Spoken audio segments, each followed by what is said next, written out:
I'm putting on the YouTube. We're gonna have a shorter class. Obviously, today is Erev Rosh Hashanah.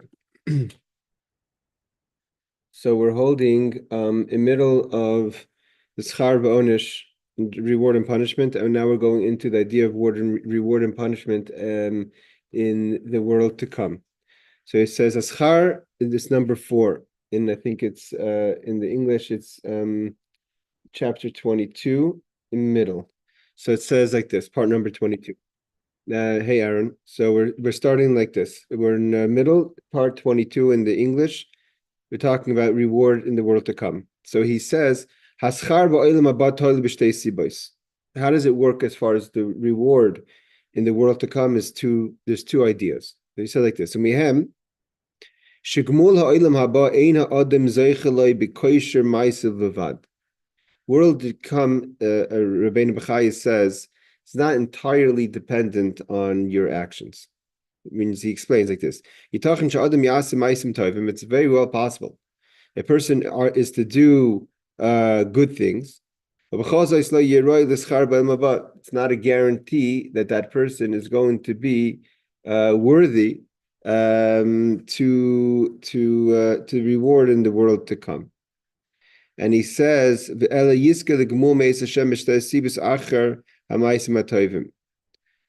he's going to have. There's two reasons of regarding this. He explains this. In the commentary says it. Where the Torah is showing a person, for instance, when the Torah says, "Do this commandment," don't do this, to avoid doing such and such. And he or she has the clarity of the reward. If you're going to do according to what Hashem wants or not.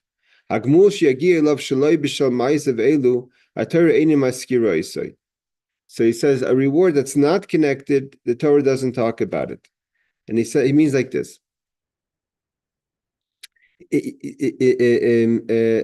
Meaning to say there's things that you should do and you shouldn't do that are clearly mentioned in the Torah, and there's things that are not, it's not so clear. And he explains. Echad the Shoina. Hachsharis b'nei Adam lavedasi Hashem is, he said like this: Im Adam mashpi al acher machshirim l'kayim esratzin Hashem v'hava'asam l'michsharin ha'maisim of Hashem. Have you brought other people into serving Hashem? Meaning, maybe Aisim Lasis Maisim Tovim Hashem. Have you brought other people to do good deeds in serving Hashem? Are you a person who only worries about yourself? Or are you also interested or concerned about others to do good? It means to say, to get Olam Haba there's what you have to do. Torah says very clearly, do this, don't do that. And then there's your focus. Is your focus about you? Is getting to the finish line? Or is it about helping others? Like it says, Rabim, it says the people who are matzdike rabim, who bring to the others. So he says, is like the stars forever. He says, if you are to bring others to be like the tzaddikim, so then your light is like the stars. And it says, the people who are moyach, who admonish others, means guide others, is tavi birchas tov, are going to have a good blessing. And he says, and when it comes to how do we look at the reward for such a person, is he staref that the mishtadel gemul hachsharasai es bnei adam. He says, "Aschashu roilei hoidois lipoil shehevi lizichri ram machem yistarv legemul koishroi." So he says that the reward you have for helping others is combined to the reward that you have for yourself, for your avoda. And also the reward you have for the pure thoughts of doing the avoda for the right reasons, is also combined. So he's saying like this: the combination of things to help a person get into the world to come is not just clean cut. The Torah has 630 mitzvahs, 248 positive commandments, and 365 negative commandments. And a person can say this is all about how I could perform Torah mitzvahs, but it's also how you're affecting others, and how the affecting others is also going to and how pure is your thoughts, means how connected are you, is also going to affect your reward in the world. So I'm going to read the commentary to explain this idea. He says like this: Havanas divrei Rabbeinu B'chai oimek misafsheres la'or hamovi b'chassidus. To understand the depth of what Rabbeinu B'chaya is trying to say over here. So we're going to go into with the connection of Chassidus. Sha'kesher amiti shel Yehudi mekadosh Baruch Hu. The idea of what's the real connection where a person has to Hashem, which is we're talking about the connection that reveals itself in the world to come, is mivuseses al bito shlei klapi Hashem. It's how much you nullify yourself for Hashem. It's not about how much you project yourself to God. And stop making yourself the center of the issue. As long as you are the center of the issue, you say to God, look, I've done the mitzvahs. Means the world to come looks at it from a much larger vision of the person's avodas Hashem than just black and white, yes or no. As is brought down in the Yom Yom, in the name of the Alter Rebbe. It says, loving your fellow Jew is a vessel to be able to capture the idea of Hashem, to love Hashem your God. He says, Ava Hashem amitis, true love of Hashem requires bitul v'yitzias misrachsus ha'ishis v'agustis. Get out of your own self-ego. It's not about you. Adam she'eni mesugal lakach k'fi shemayna nagasai v'mishur shebein adam l'chaveri le'yatzlich lagia lem kam mishur shebein ben hamakam.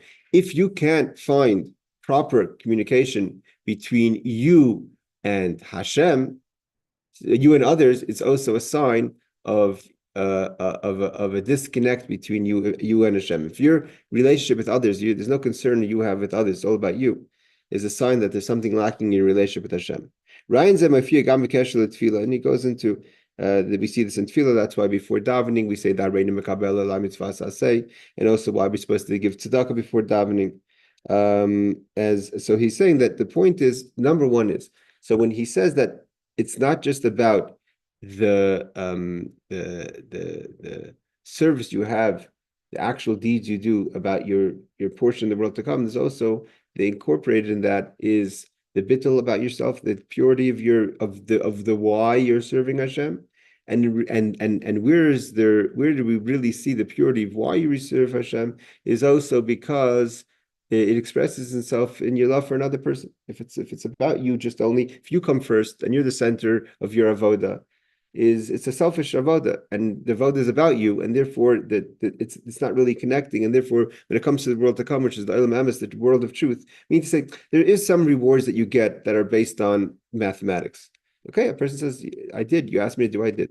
So in those sections, and when it comes to that idea, the person says, "Okay, so you get a reward." But if we're talking about a higher reward, a reward in the world to come, a reward in the place where there's emes.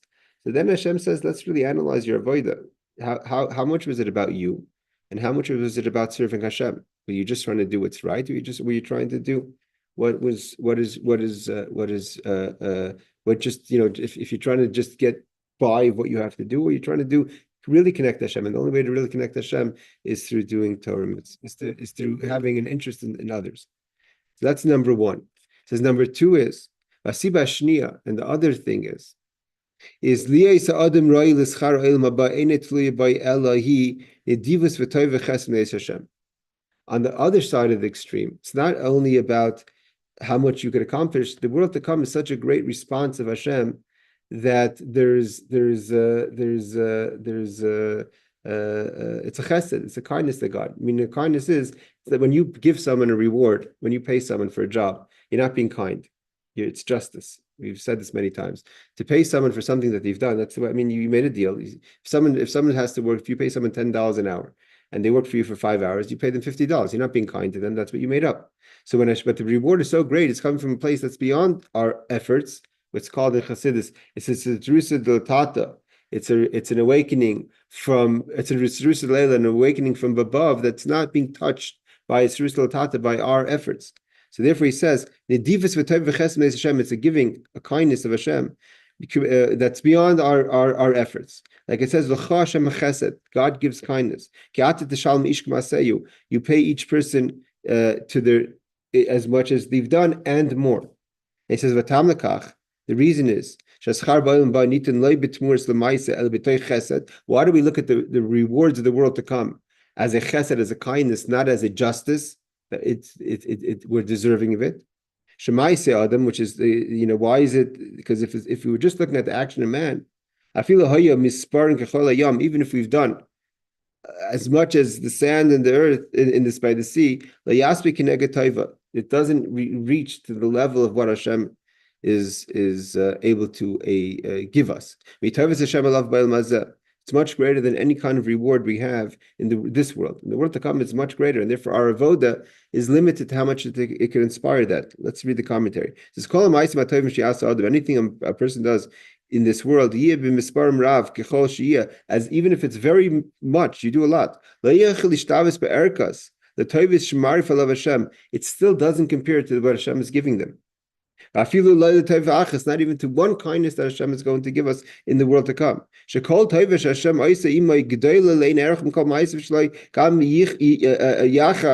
That even if you took all their efforts together, it's not comparable to what Hashem gives us back. So too, he says, and especially that he's given you already a lot of things. By giving us a lot of things in this world, giving us parnasa and giving us health and giving us a long life, so already we're, so to say, cashing in on our efforts, and therefore, it's what Hashem gives us in the world to come is nothing in comparison. That's we're talking about the perfect person. But what about if a person is a person with sin? So what do we do then? So obviously, then there's Hashem who gives us kindness. It's above and beyond. I said, if God would be specific with the person, be very actual. If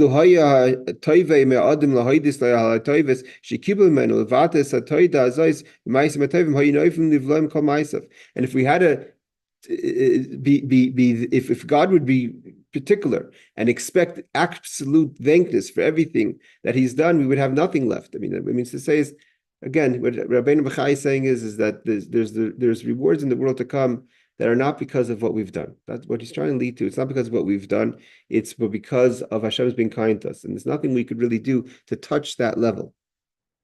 So the first thing he said was, and there's actually probably a way to intertwine the two ideas. I mean, seemingly he says that that there's the first thing is that when it's about you, as long as it's just about you, you're very much the center of your avoda. So you can't reach higher levels of the idea of the world to come. And then he says, beyond that, there's also the concept that there's a limit to how much we could reach. And because our efforts we're finite and God is infinite, and especially if we're not perfect, and especially if God gave us plenty, and if we wanted to actually really thank Hashem, we would see how insignificant our avodah is. And part of the reason is because miserably one is connected to two. When it's about you, so if you're the center of the tension, so then the reward in the world to come is something that's beyond. So your center, your focus on yourself is creating the limitation. By very fact that you have interest and focus on others, and you're looking to serve Hashem on this purity, is a sign that you've gone beyond, you've reached that level of infinity, of Ein Sof.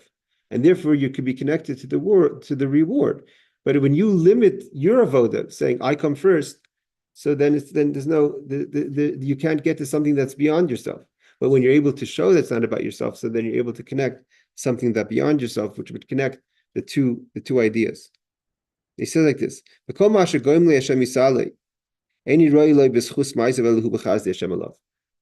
and anything that Hashem gives you is not because you're worthy of it, because it's God's kindness. And he's like he explains, it's all an act of kindness, not because of what you've done. Like we said, Torah gives us certain rewards. But the rewards that the Torah that doesn't talk about, the rewards in the world to come, is because it's not about what we're doing. So if we summarize the first part of the fourth idea, is that the reward in the world to come is Hashem's looking way beyond the mathematics of things in the world. When we say in the Torah, we're talking about if you do my mitzvahs, and then God is going to give the certain blessings. That's more on a level of a person doing things for and the reward is such and such. But you want to be connected to the world to come, which is being connected to a more infinite energy of Hashem. So there's no action you could do, and therefore it's not clear about your actions. And specifically, if your actions are about yourself. So you've created limitations, and your limitations is limiting your ability to connect to higher energy. But if you're able to get out of yourself and stop thinking about yourself, so then you're getting into limitless, you're limitless, and therefore you're able to connect with the limitless of Hashem. But he says, Aval ha'oinish, when it comes to the punishment for things that you've done wrong, whether it's in this world or in the next world, meaning to say the punishment in this world, the next world. So then punishment is not, so a person see what the Rabbeinu Bachai is coming to warn for those who possibly have the concern that if you're saying that the world to come, the benefits of the world to come are not about you, so maybe it's the same thing, punishment. Maybe there's punishments that is even beyond my avoda. I mean, even if I didn't do anything wrong, I'd get punished. So he says, when it comes to punishment, then it comes from justice and the attribute of judgment. And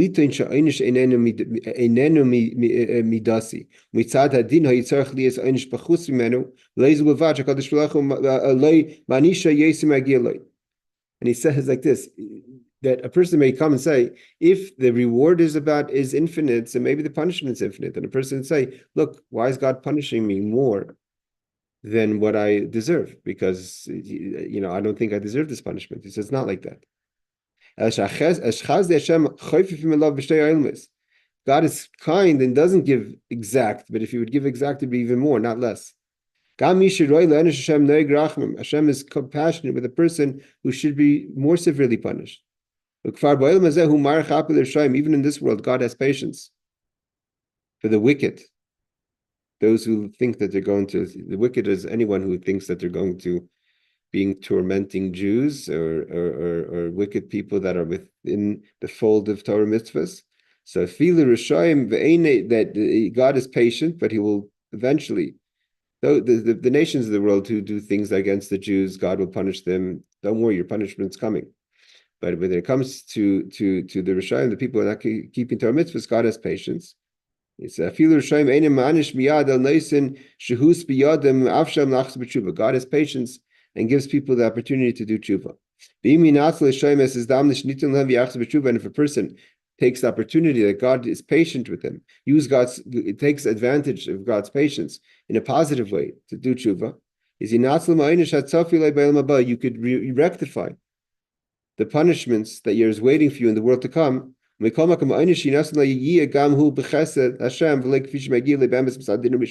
means theoretically, anything you get is surely a judgment. But you should know that even what you got is much less, especially if you took opportunity to do tshuva. Like it says, like God has kindness. It says, and God is compassionate. Of course, it's all connected to the idea of Rosh Hashanah.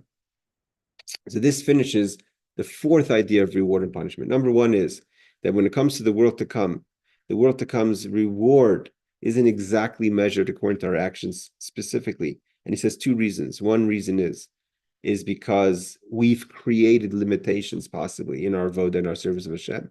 And second thing is because the reward is much greater than anything we can do. Seemingly, we have to combine the two ideas. The reason why there is a combination of the reason why there's limitations, like I said before, is because you've created those limitations, and therefore you don't have a way to tap into the infinite energy. When it comes to punishment, you should know you're never punished worse, and possibly you're given a lot of forgiveness and a lot of compassion.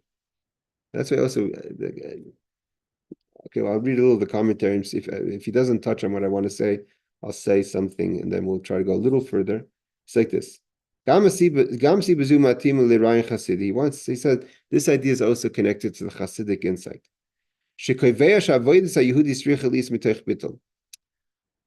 When Hasidus talks about that a person must have bittul, self-nullification, it's not just there's a reason, there's a deeper reason here, because anything that you do is finite, is limited.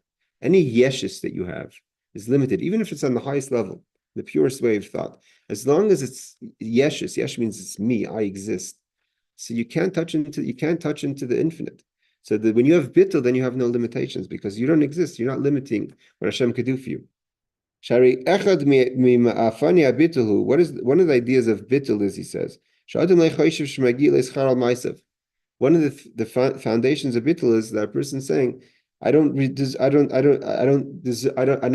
doesn't owe me anything. A person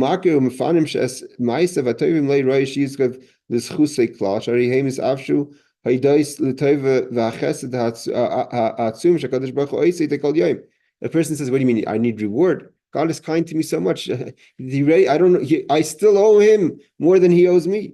And God's infinite for sure that my actions don't matter. He says, nevertheless, where does this come into bitachon? A person has to have absolute belief. I mean, what the author over here is doing is bringing a very good point. We're learning, you have to remember, we're learning Shaar Habitochon. We're not learning hashkafas about a person's avoda. So where's the bitachon in what we just said? The bitachon is that a person has to know.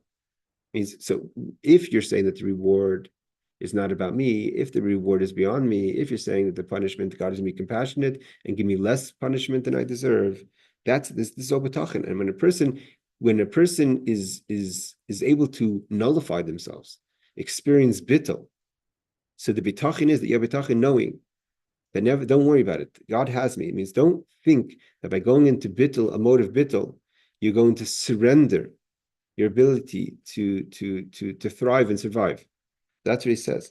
A person has to have absolute trust. God's for sure going to give me good. But not because I deserve it. That's why it's bitachon. It means when you come to God with a notebook and saying God owes me, so you don't have bitachon. You trust in your notebook. You trust in what God owes you. When you say God doesn't owe me anything, I nevertheless have absolute trust, and you have trust in means by going into bittul, it requires you to have absolute trust that nevertheless Hashem is going to take care of you. But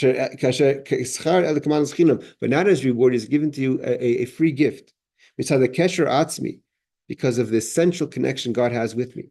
It's not only because God also, when you don't go to math with God, God doesn't go to math with you. So why does he give? Because it's an essential connection between Hashem and the Jewish people. In this goes in one line with what Chazal says. As Hashem basically like Moshe, daven to Hashem. That he says, it says Veschanan. The Mefarshim say the Moshe could have demanded for reward. He said no, he's asking for a free gift. Because that tzaddikim don't ask for rewards. Brought down even in Rashi. Tzaddikim don't ask for reward. I mean, even in the Pshuta Shamikra, not in the Chassidus or Musar, Moshe could have asked God, you asked me to lead the Jewish people, I left the Jewish people, etc., etc., etc. But this is, but nevertheless, he didn't. He asked for a free gift. Because ilu daiga kadosh baruch hu, v'chishev es ha'magia lanu al pidin lo yahayi lanu shum sikui sherafilu shemaim lezakabainov. Like Job said, if we're going to ask for God to give justice and what we deserve, Job says even heaven is not justified. It doesn't have a just case, so to say. So what's it like? He gives an example. Let's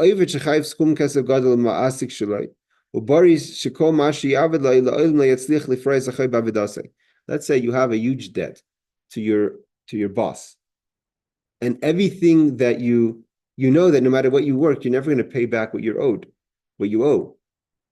So he says same thing. Hashem gives us so much, so no matter what you serve him, you're not gonna pay back those debts. So we can't come with a mathematical. So therefore, he finished off v'chein rak asher adam yetzi me'atzoi u'mismaser luzulasai hu zarchi l'schar b'yom haba. Al derech zeh nidr ha'akar shlei megi lanu klum mitzad ma'aseinu v'kol ma sheyesh lanu nit lanu haydes l'chesed Hashem v'nidivosei and seifis. And therefore, the very fact that when you approach a situation, this is, I think, a very important idea. And I think I'm going to open up the questions after this, because the next one starts a new idea. But what he says over here is that that when the very fact that when you have a choice with your time and efforts and focus to apply it to someone else, say one thing, I could either take care of myself, or I could take care of someone else, help someone else. So by taking care of someone else means that is right away in a sign that's not about you. And therefore, but you have bitachon at that same moment. You have bitachon that nevertheless nothing's going to lack.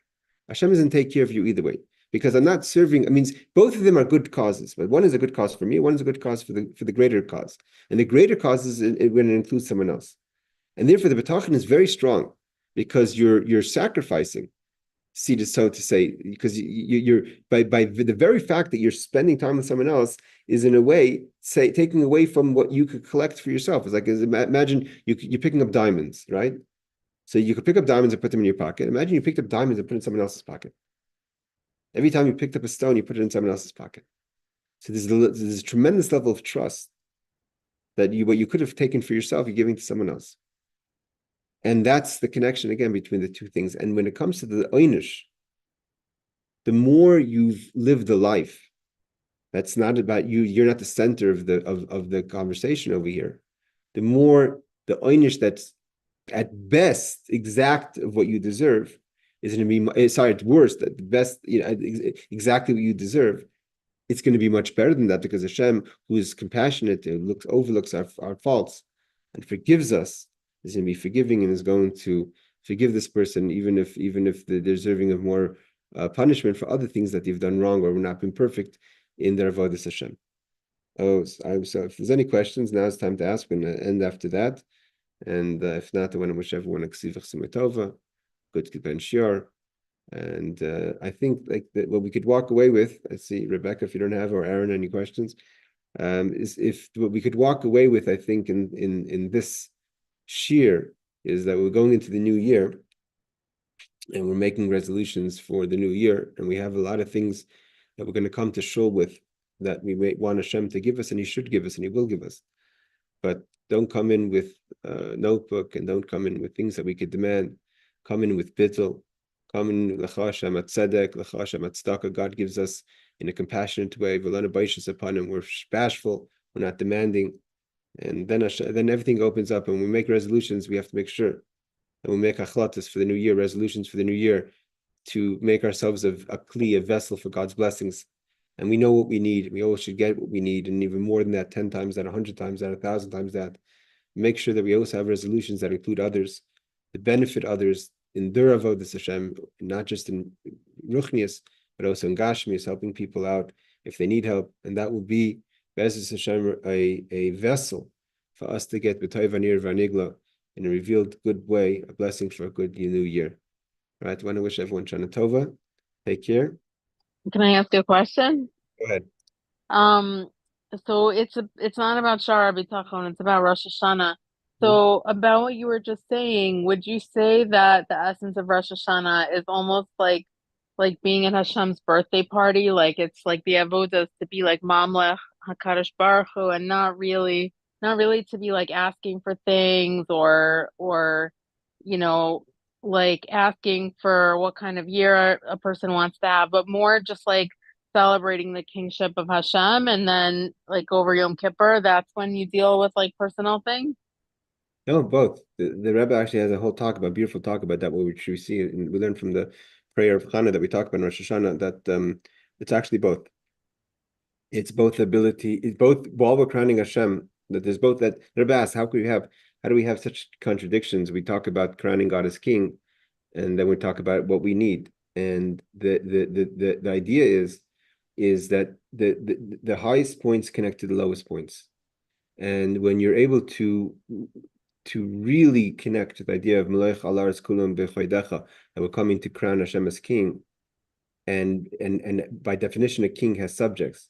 So we're not coming to Hashem and saying in a negotiating way that we need this. What could I do for you? Let's barter something over here. But we need you as king, and then you and we want to be your subject, and therefore we're saying, Hashem, in order for us to be the best of your people and perform the best to our ability, is, we have a short list of things that we may need that is going to help us and enhance us, because it's all part of the experience of God being king. What does he want to be king over? He wants to be king over people that are living and are alive and doing things. So it's an enhancement of God being king. When you separate it, that's the problem. When you separate God being king from your needs, that's when there's this disconnect. But when your needs is an expression of God being king, then specifically that's why Shemona Esrei, the highest part of the tefillah, we ask about worldly things. Okay, thank you. So the avoda is when you talk about avoda, the effort is to plug into that concept, to feel like when you say, I want a shidduch, I want a parnas, I want health, I want nachas, I want shalom, I want Mashiach, right? So everything that you want should be connected with that's an expression of Melech Alarim Kul V'Chveidecha. This is God being king over the world, because we're Mamlechas Kohanim V'Goy Kodesh. We're a godly people, and we're a kingly people, and that comes from a connection of the king. So God being king is not a contradiction to our needs, as long as we elevate our needs to being kingly needs. Okay, thank you so much.